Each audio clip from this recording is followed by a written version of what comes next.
한번 상상해 보세요. 칠흑 같은 어둠 속에서 횃불이 막 일렁이는 그런 목요일 밤.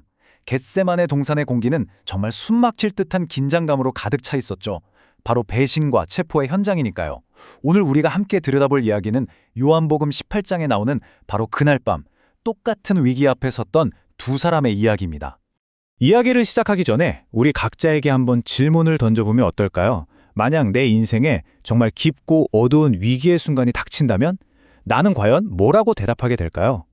오늘 이야기는요, 이 질문에 대한 정말이지 가장 극명하게 다른 두 가지 대답을 보여줍니다. 자, 이 이야기의 주인공은 두 명입니다. 바로 스승이신 예수님, 그리고 그의 수제자 베드로죠. 한 사람은요, 다가오는 위기를 피하지 않고 모든 걸 짊어지려고 하고요. 다른 한 사람은 그 무게에 짓눌려서 어떻게든 도망치려고 합니다. 정말 신기하죠? 같은 시간, 같은 장소에 있었는데 두 사람의 선택은 완전히 반대 방향으로 향하기 시작합니다. 자, 그럼 먼저 예수님의 이야기부터 한번 살펴볼까요? 유다가 군인들을 이끌고 칼이람, 몽둥이를 들고 막 다가오고 있어요. 분위기가 정말 험악했겠죠? 과연 예수님은 이 상황을 어떻게 마주하셨을까요? 이게 그냥 힘없이 잡혀가는 그런 장면이 절대 아니었어요. 예수님은 앞으로 무슨 일이 일어날지 전부 다 알고 계셨거든요. 그런데도 피하거나 저항하지 않으셨어요. 오히려 그 위기 한가운데로 스스로 당당하게 걸어 나가셨습니다. 그러니까 이 모든 상황을 이끌어가는 분은 바로 예수님 자신이었던 거죠. 예수님이 먼저 물으시죠. 누구를 찾느냐? 그러니까 그들이 나사렛 예수라고 대답해요. 그러자 예수님이 정말 한치의 망설임도 없이 이렇게 선포하십니다. 내가 그니라. 여러분, 이건 그냥 저요 하는 그런 말이 아니에요.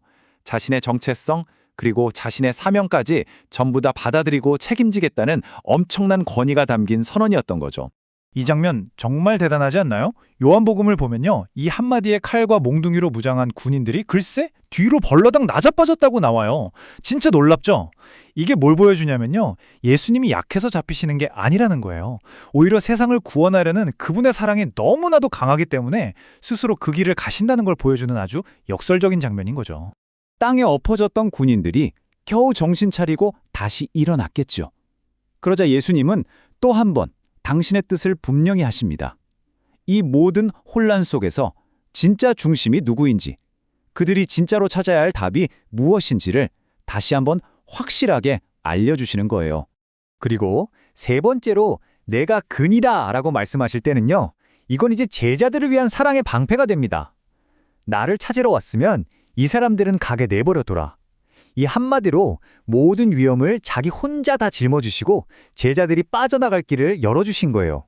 이걸 한마디로 정의하면 바로 적극적인 희생이라고 할 수 있습니다. 그러니까 십자가는요, 억지로 끌려가신 게 절대 아니라는 거죠. 우리를 위해서 우리를 너무 사랑하셔서 스스로 선택하신 가장 능동적이고 가장 강력한 사랑의 표현이었던 겁니다. 자, 이렇게 예수님께서 모든 걸 책임지고 계실 때 바로 그 시각, 그분과 가장 가까웠던 곳에서는 완전히 180도 다른 이야기가 펼쳐지고 있었어요. 스승님을 위해서라면 목숨도 바치겠다고 큰 소리쳤던 베드로. 과연 베드로는 이 위기를 어떻게 견뎌내고 있었을까요? 점점 분위기가 험악해집니다. 베드로를 둘러싼 공기가 차갑게 식어가요. 처음에는 그냥 저 사람도 같이 있던 사람 아니야? 하는 가벼운 질문이었는데 점점 의심의 눈초리가 날카로워지는 거죠. 베드로의 심장을 꽉 조여오는 그 두려움, 정말 걷잡을 수 없이 커져만 갔을 겁니다. 결국 문을 지키던 여종의 질문에 첫 번째 대답이 튀어나오고 맙니다. 나는 아니다. 예수님의 그 당당했던 내가 그니라와는 정말 빛과 그림자처럼 너무나도 선명하게 대비되는 두려움 가득한 한마디였죠. 추워서 불 쬐고 있는데 주변 사람들 시선이 또 자기한테 쏠리는 거예요. 그러자 그의 부인은 더 단호해집니다. 나는 아니다! 한 번 뱉은 부정의 말은 마치 늪처럼 그를 점점 더 깊이 끌어당기고 있었어요. 그리고 마침내 결정적인 증인 앞에서 세 번째로 나는 아니다! 라고 외치는 바로 그 순간 어둠 속에서 닭이 웁니다. 꽃기요 하고요. 그건 그냥 닭 울음소리가 아니었어요.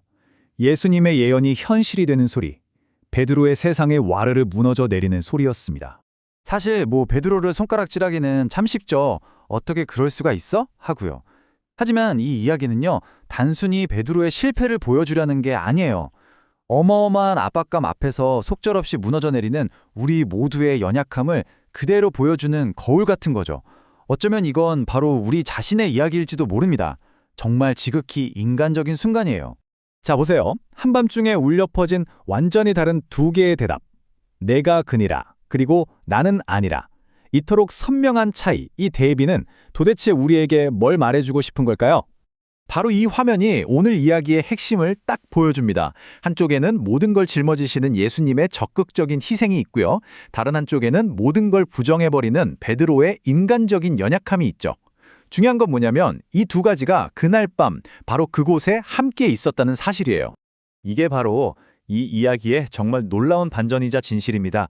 예수님의 그 강력한 내가 그니라 라는 선포는요, 베드로의 그 초라한 나는 아니다 라는 말을 심판하려고 하신 게 아니었어요. 오히려 그 처절한 실패와 연약함까지도 전부 다 남김없이 끌어안아 주시겠다는 어마어마하게 크고 완전한 사랑의 고백이었던 겁니다. 그런데 정말 놀랍게도요, 베드로의 이야기는 여기서 끝나지 않아요. 아, 실패했구나 하고 끝나는 게 아니라는 거죠. 사실 그날 밤에 그 끔찍했던 실패는요, 그의 인생에서 가장 위대한 변화가 시작되는 출발점이 됩니다. 베드로가 어떻게 변해갔는지 한번 보세요. 두려움에 스승을 부인했었죠. 하지만 자기를 위해 죽으신 그 예수님의 사랑을 깨닫고 그는 완전히 다른 사람이 됩니다. 초대교회를 이끄는 가장 담대한 리더가 되죠.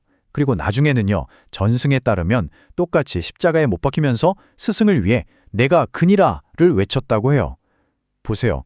자신의 가장 큰 실패, 그 부인이라는 약점이 오히려 평생을 바친 고백의 사명을 위한 가장 단단한 발판이 된 겁니다. 그러니까 베드로를 변화시킨 건 이제 잘해야지 하는 그의 결심이나 노력이 아니었어요.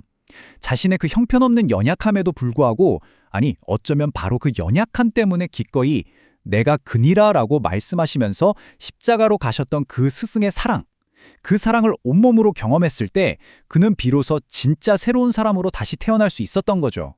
자, 오늘 이야기는 우리에게 이런 질문을 던지는 것 같아요. 우리도 살면서 베드로처럼 수없이 넘어지고 실패하잖아요. 그렇다면 그 연약함이 우리 이야기의 끝일까요? 아니면 그 모든 실패를 다 덮고도 남을 만큼 큰 사랑이 우리의 새로운 시작이 될 수도 있는 걸까요? 요한복음 18장은 그 답이 바로 후자라고 아주 분명하게 우리에게 이야기해주고 있습니다.